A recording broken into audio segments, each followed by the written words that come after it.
a drawing by a Rohingya boy about his experiences while fleeing Myanmar.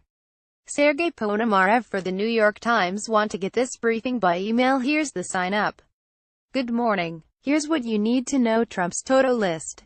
With Congress failing to repeal the Affordable Care Act, President Trump is ready to go it alone on health care. He plans to sign an executive order today that would relax rules on small businesses that band together to buy health insurance. On Wednesday, the president said it was possible the U.S. would drop out of the North American Free Trade Agreement. His administration has pushed for significant changes to the deal, but Mexico and Canada say they're non-starters. Separately, Mr. Trump threatened to use the government's power over broadcast licenses to retaliate against NBC for a report about the U.S. nuclear arsenal. Curious about how the Times covers the Trump administration? You can submit questions for a Times doc at 6:30 p.m. Eastern today with our White House correspondents Peter Baker and Maggie Haberman, as well as Dean Baquet, our executive editor. Why California's blazes are so destructive. Wildfires often break out in the state at this time of year, but we've never seen anything like this, said a woman whose parents died on Monday. Experts explain why 2017 has been so bad. The confirmed death toll has risen to 23, and exhausted firefighters are stretched to their limits. Firefighters in Sonoma, Calif, on Wednesday. Jim Wilson, New York Times. Hollywood has a problem. It is an industry with a history of sexually exploiting younger female performers and stamping expiration dates on older ones. It is an industry that consistently denies female directors employment and contemptuously treats the female audience as a niche, a problem, an afterthought. Manola Dargis, one of our chief movie critics, writes about the troubles in the industry she covers. The Weinstein Company said that allegations of sexual harassment and assault by Harvey Weinstein came as an utter surprise. But it had been grappling with his behavior for at least 2 years. Interviews and records show, "They threw my baby into a fire," from a camp in Bangladesh. A Rohingya Muslim refugee gave our South Asia bureau chief a deeply disturbing account of what happened in her village in Myanmar, where the military is accused of a campaign of slaughter and rape. "I've covered conflict for 20 years. During this story, I called my wife, said I just had worst interview of my life."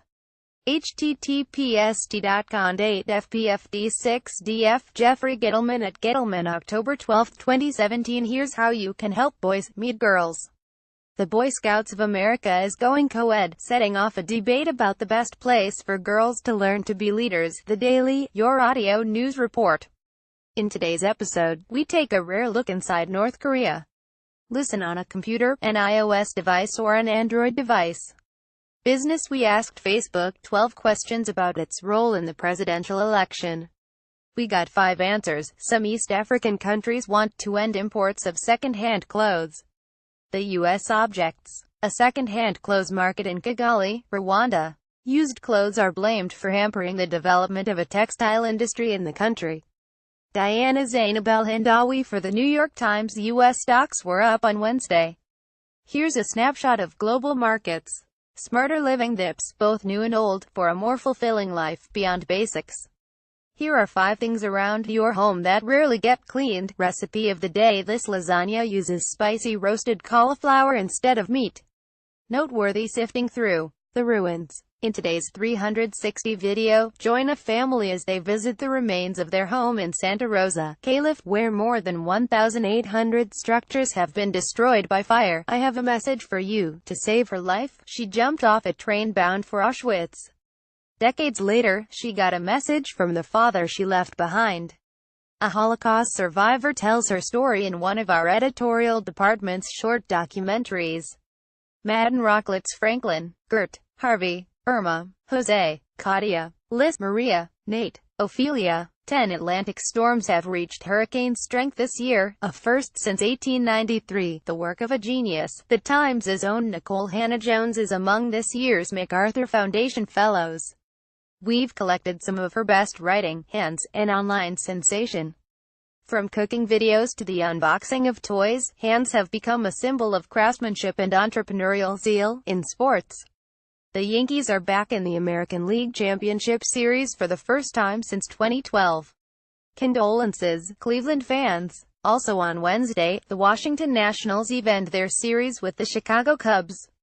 And we looked at how the NFL has become one of the most divisive brands in America. Best of late-night TV, Samantha Bee had something to say about Harvey Weinstein. Quotation of the day: "We've got guys who have been working 80 hours straight. You've got to have a fifth gear. You've got to have the 2C's commitment and caffeine." Capped. Sean Norman, deputy head of operations for the Sonoma Valley wildfires in California. "The briefing is a bit grim today, we admit. So here's Shang Shang, a 4-month-old giant panda, getting a checkup this week at a zoo in Tokyo. Tokyo Zoological Park Society backstory: of controversy over football players kneeling during the U.S. national anthem rages on. But an older patriotic ritual ran aground on geopolitical tensions.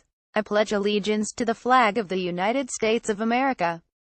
Todd Heisler, The New York Times. That's the Pledge of Allegiance, which was first recited in public schools on this day in 1892. The pledge was written by Francis Bellamy, a Baptist minister and socialist, to be rolled out with a nationwide push to celebrate Columbus Day in schools. It was soon widely recognized. Mr. Bellamy instructed that a salute be performed right arm extended upward, with the palm twisting up at the first mention of the flag. When fascist regimes emerged in Italy and Germany using extended arm salutes, Bellamy's began to fall from favor. As one author wrote, the similarities in the salute had begun to attract comment as early as the mid-1930s. On December 22, 1942, Congress amended the U.S. flag code to instruct that the pledge be rendered by standing at attention facing the flag with the right hand over the heart, the stance in use today. Charles McDermott contributed reporting. Your morning briefing is published weekdays at 6 a.m. Eastern and updated all morning. Browse past briefings here. If photographs appear out of order, please download the updated New York Times app from iTunes or Google Play. What would you like to see here? Contact us at briefing@nytimes.com. You can sign up here to get the briefing delivered to your inbox. Check out our full range of free newsletters here.